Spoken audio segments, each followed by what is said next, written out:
In Creo Parametric, you can perform structural analyses with Creo Simulate.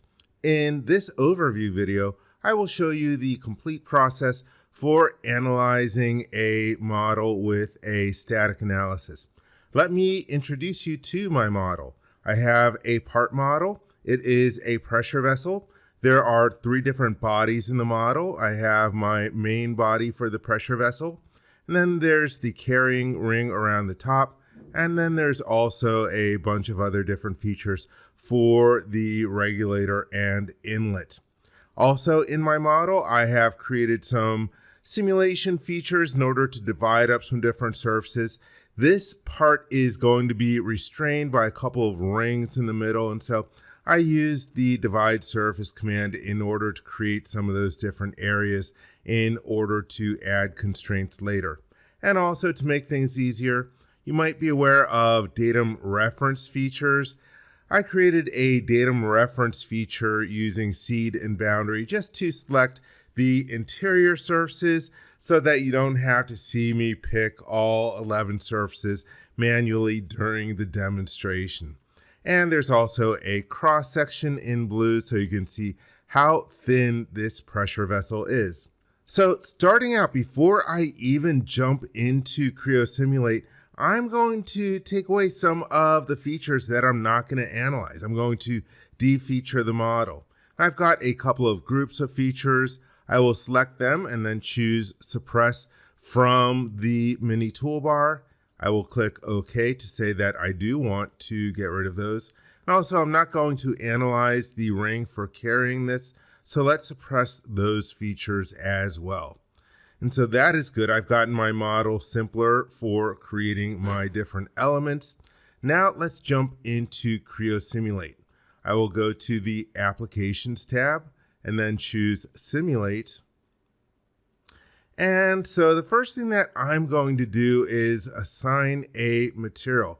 Actually, even before I assign a material, I know in advance what my yield stress is. And so I want to make sure that I'm able to create different results plots later on, taking advantage of that. I'm going to actually go to my materials. Oops, let me click on the materials icon.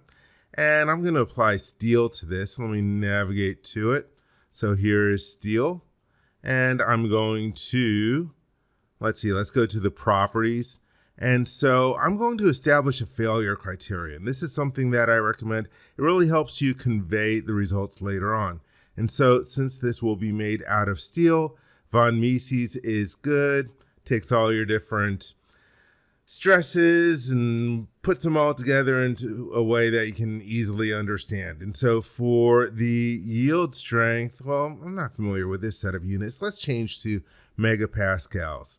And let's use a value of 335. You can see that since we specified a failure criterion, this is now a required property. So now that I've modified my steel, let's click the OK button. And then click OK out of the materials dialog box. Then I can jump into material assignment, and let me select steel from that list. Everything is good, so I will click the OK button, and I've got my material assignment. The next thing, let's put in our constraints for where this is going to be held. So I will choose displacement, and let's see, I want to have the bottom completely fixed and also the top. So let me zoom in over here, and I'll use the control key to grab that surface as well. And so I am going to restrain in translations X, Y, and Z.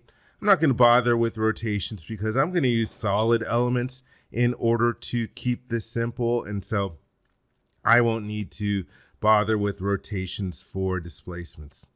This is good. I will click the OK button for this set of constraints. And for the other set of constraints, let me deactivate my cross section. Let me go to this, and let's see, let's hide the visibility of the cross section. Okay, so let's see, I have these different rings around the body, and I want to represent that the rings are going to keep the pressure vessel from expanding. It would actually be helpful for me to have a cylindrical coordinate system. Let me turn on my coordinate system display. And there's a coordinate system you can see sort of like down in the bottom, in the middle of the model there. Let me make the main coordinate system visible so you can see it. Let's create a new coordinate system by going to the Refine Model tab. I will click on the coordinate system command. Let me select the model's default coordinate system as a reference. And I'm going to change this from Cartesian to cylindrical. Now let's define the orientation. It's sort of sideways if you take a look down at it. Let's go to reference selection, and I want to use sort of like a flat surface to be my Z direction. Let's change this to Z. And let's see, Z I think is going down. Let's flip it. Let's have it go up. And then for the other reference, I can use one of my other planes, like I can use the front plane. Let's have that be theta equals 0. So this is good for my new coordinate system for defining constraints. Let me click the OK button. You can see it there on the screen. Let me hide the first coordinate system. And now let's define our other set of constraints. I'll go back to the Home tab, and let's go to Displacement. And I'm creating my new constraints, but I'm going to have it part of the same set.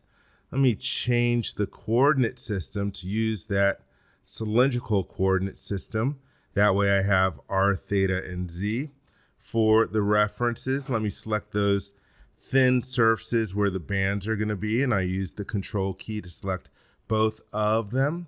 And it's going to, let's see, I'm going to restrain radial expansion, but I'm going to leave theta, angular rotation, and Z, vertical translation free. I just want to have it restrained there from expanding. So this is good. I will click the OK button. And the last thing that I need to define are my loads. And this is going to be a pressure load again. So let me go to the pressure load command in the loads group. And so we have a name, a set. I'm not going to bother changing that. For the surfaces I want to pick, I'm going to make it easy. Again, I created some intent references so I could just select them manually. And let me see, let's go to, can I just pick the intent surfaces right out of here? Yeah, let me select that. Now my interior surfaces right out of the model tree. And for the amount of the pressure, I'm going to change this to atmospheres. Let's make it nice and simple because my design requirement is 5 atmospheres. So let me enter in that value and click the OK button. And so there you can see the pressure load. Let me deselect everything. If you don't want to see all this stuff on the screen, you can always go to your simulation display and turn stuff off. I have to find everything that I need in order to run an analysis. So let's go to Analyses and Studies. I'll go to File, New Static. And let's see, let's call this my pressure vessel static. And I'm going to have my constraint set. I'm going to have my load set. For convergence, let's change this to multipass adaptive. I'll crank up the maximum polynomial order to 9. And let's see, for convergence, local displacement, local strain energy, and global RMS stresses are the default. Just make this run a little faster. I'm going to reduce it just down to local displacement and local strain energy. And let's go to the Output tab. We're outputting stresses, rotations, and reactions with a plotting grid of 4. The plotting grid refers to the number of locations on each element face where you get results. 4 is the default, and that is fine. And I'm not going to exclude any different elements. This is good for the definition. I will click the OK button. And now everything is ready to run. Oh yeah, I always like to check my run settings right before I run it to make sure I've got a good memory allocation. Let me click the OK button.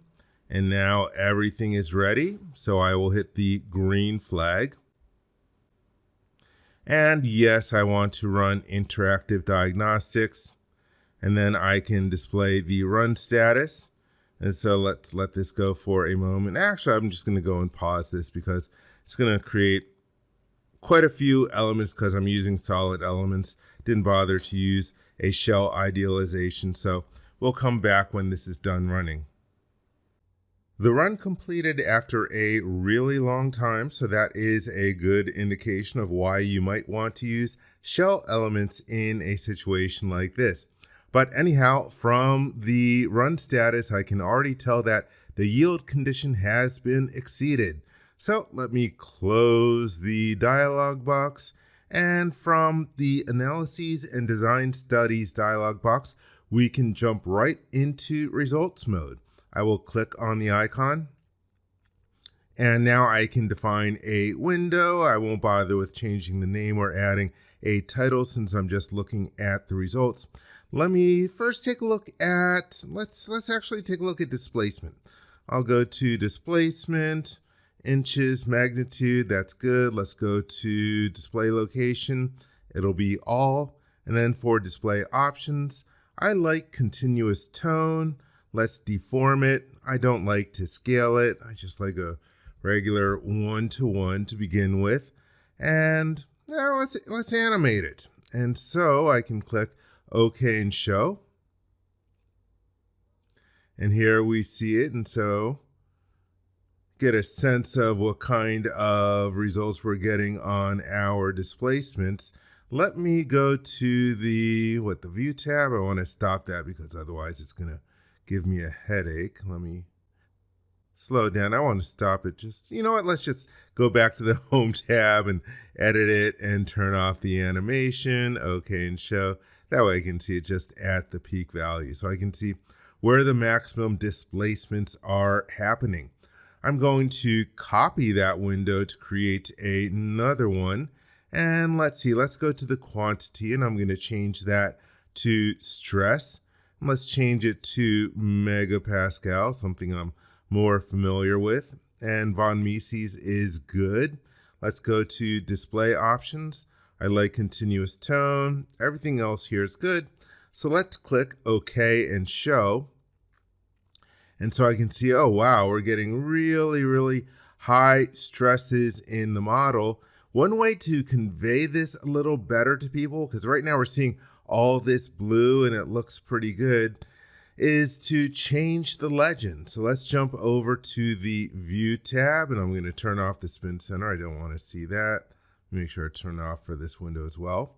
And let's go to the Format tab and change to Edit. And I'm going to set the minimum value to 0. And earlier I said that I was using a yield strength of 335, and then I can click on the OK button. And so now I can tell that, there are areas where it's not doing so great. It's got a bit of medium high stress, but I can see definitely where the high values are. And what will make this even more easy to convey is if we change what we are displaying. Let me go back to the Home tab and click the Edit button, because I'm going to change the quantity from stress to failure index. Failure index is a really good way of displaying to people that something has an issue. Let's click on OK and show. And wherever we have a failure index greater than 1 is an issue. Once again, I will go to the Format tab, click Edit. Let's change from a minimum of 0 to a maximum value of 1, because anything over 1 with failure index is an indication of yield. And I like to have, let's change this back to 0. There we go. Now I've got each color gradation is in 10%. Let's click OK. And so again, we can see where we are having issues.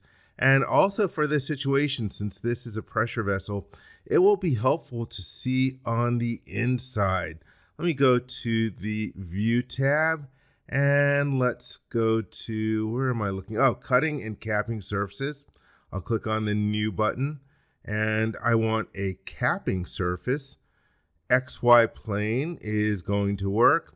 50% depth is going to work as well. When I click the OK button, it sort of gives me a cross section, and I can look in on the inside of the model, and we can see exactly where we are having the problem. And right from these results, I can draw some conclusions about what are the sort of changes that I need to make. You might be able to tell that, hey, I might want to put some rounded edges on the inside, maybe put a fillet on the outside, and I also might need this to be a little bit thicker. So there you have it. That is a quick overview of how you can use Creo Simulate for performing a structural analysis in Creo Parametric.